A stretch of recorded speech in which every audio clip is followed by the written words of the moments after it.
Hey everyone, B Roberts here, Insight2Marketing. Today I'm talking to you all about events. Some of you may be aware, I used to do events before I actually came into the fantastic world of branding and marketing. And actually as a consultant and coach, I also coach clients to do that as well. Now what I wanted to share with you today are some tips that I know will help you in terms of actually improving your branding and marketing with specific relevance to events. So if you haven't already got my guide, I will show you that you are on this edition 2019 of the Brand and Marketing Planner, which is out now. And if you want your copy, you need to actually click on the caption in the video link. But we're talking events today. So if you are coming up to a date where you're going to be exhibiting, first of all, have you publicized that you're going to be exhibiting at an event? Do your customers or potential clients know that you are going to be taking part in an exhibition? Because they may want to meet you. They may be local to you. They may even travel down to see you. But the first thing you want to do for visibility is to let people know the event you're taking part in. Secondly, before the event, you want to make sure you've prepped everything when it comes to promotional literature, your branding, all of your things that you need, like your banner, if you're going to use a banner. Floor standing banners work really well, and also banners that you can put on tables as well, and table displays, like what did that meaning the display you can put, which is like a desk based banner or a display that people can look at, which is on a perspex stand. Those are really good things that you might need to order in, okay? But at a minimum, you definitely want to get an exhibition banner so that people can see your brand as they walk past your stand. Now, promotional information. You don't want to bombard people. So you want to have something on the table or on the stand which people are going to be able to access quickly, ideally located at the corner of the stand so that they're not in the way, and that they can access and take away if they don't have time to stop and talk to you. And there are some key considerations you want to bear in mind as well. First of all, what are you going to give away, if anything? Because everybody loves a giveaway. What are you going to do to actually ensure that when people come to your stand, they've got a reason to be there? Lots of people love a freebie. So what could you actually give away? The second thing is, how are you going to capture data? Maybe you might run a competition or ask people to give you their name or email or phone number. Remember to get the opt-ins, by the way, if you are in the UK or actually doing business with people in the EU, and wherever you are actually, make sure you checked how your data regulations are managed in your country. If you're in the UK, the one you definitely need to know about is GDPR, but make sure you've done all your checks before you actually start asking people for their data, especially if you're going to use it in some way or even store it. More importantly, if you're going to have it on display on your counter or on your exhibition stand, you need to make sure that you are managing and looking after that data securely, because that's someone's data and they don't want other people seeing it, okay? So the second point I raised there, which is quite important, is about data capture. The first one was about the freebie, okay? And the third thing is, how are you going to entice them on the stand and make a conversation? How are you actually going to get them onto your stand and start talking to them? Now, you need to think about what you might say to actually get them to conversate with you.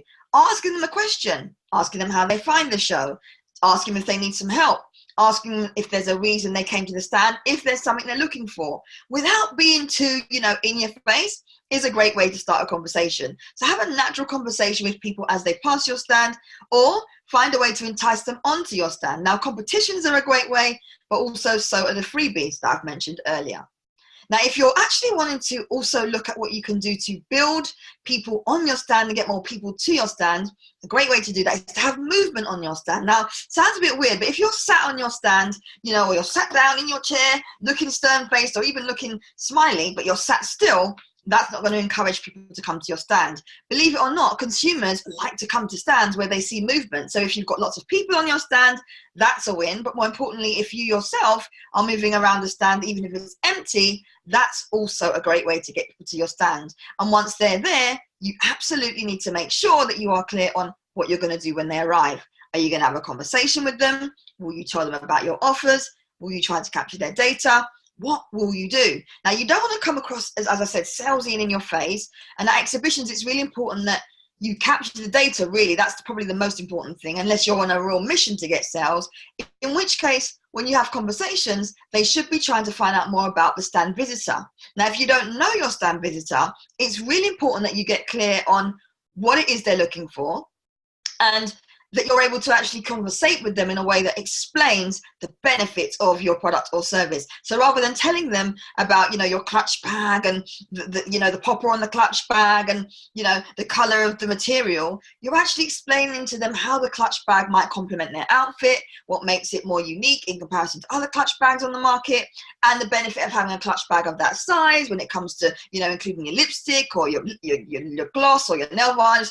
Whatever you want to say to explain the benefits, but you've got to explain the benefits, okay? It's very important. A lot of us get entangled into going into the product or service features, but what people want to know is the benefits. How is your product or service that you're displaying on the day going to actually, think about helping or benefiting someone else? That's what I want to know when I come to your stand, okay? The other thing to bear in mind is don't bombard them with too many offers, and don't have too much clutter all over your display area either. The cleaner and easier your surface is to navigate, the better for you. Very much like a website or a shop. If someone comes to your stand and you've got lots of things all itty bitty all over the table, or lots of different things shouting messages, buy me, do this, it's too much for the consumer, and they'll get confused. So make it really clear and actually walk yourself through the journey that your stand visitor might have when they arrive on your stand. Having the feedback forms or the competition entries at the corner allows for that free flow in terms of logistics for people to move around your stand, even if it's a small area. But also thinking about once they get to your stand, if they're not going to be doing a competition or, a feedback form, what are they doing? What are they going to be involved in when they're on your stand in terms of movement? Okay, so you're thinking about when they arrive on your stand, getting them past what I call the invisible line. So getting them past that table onto your stand, or getting them past, I guess, your stand bodyguard if you work with a team, and actually getting them onto your stand to have a conversation with you. That's important. So think that through in terms of how you can actually get people to come to you, connect with you, share their data, and more importantly, buy from you. It's really, really important that you're clear on that. Now, another thing that I want to say to you is monitoring is important. Ask people, how they found the stand, how they found the event, why they've come to your stand, what they're looking for, because again, it will help you not just for that event, but also, especially if it's an event that lasts more than one day, it will help you in the future to actually get better at exhibiting at events. Now, in terms of the positioning of all of your materials and your content, you want to make sure your banner's not blocking important things. You want to make sure that your banner can be seen, especially if, unfortunately, you may have your contact information all the way at the bottom of your banner or really small. Make sure it can be seen in a prominent place on the stand. And I'll wrap up by saying, don't be overwhelming. If you've got a small stand area, it's important that your floor space is used correctly and that the people on your stand aren't hogging it. In other words, that your team, if they're a small stand space and lots of people that you're expecting to come on board, make sure that your team are briefed, that you want them on the outside of the stand to help people to come onto the stand to actually free up space. And on that matter, I will say as well, make sure your team are really informed on what you're doing, particularly if you are a solopreneur and you've got, mum, dad, uncle, sister, brother helping you out on your stand. Make sure that they are fully informed of the products and services on your stand and really, really clear on your priority for the day, the focus for what you want to do, the outcomes that you want to get from having that stand there. Because after all, if you've invested £175 plus, in a stand, 300 plus US dollars in a stand, you want to make sure that you are clear and your team is clear on what you want to get back from that investment. And the worst thing you can have is, just imagine like when you go into a restaurant and you ask the waiter at that restaurant, what's on the menu or what are the ingredients in this, soup? And they say, oh, I don't know, I've got to go and check. And everything you ask them about this soup or the menu, they have no idea. It doesn't look good. Now, it's exactly the same thing if you've got people on your stands that don't know about what you do, what your products are, or what your benefits are. So remember to brief your team so that they know what it is you do. Now, final reminder, because I think I've gone on for a bit long.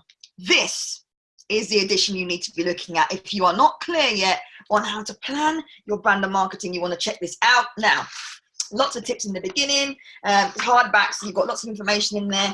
And of course, you've got information on how to use the planner, sales tips, how to set your goals, your budget.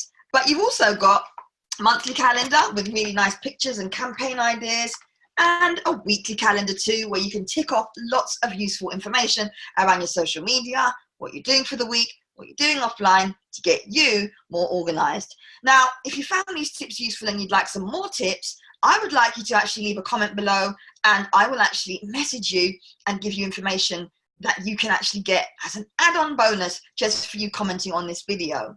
Good luck at your event, and let me know how you get on. Don't forget to subscribe to this video channel for more information. Hashtags AskI2M. Bye.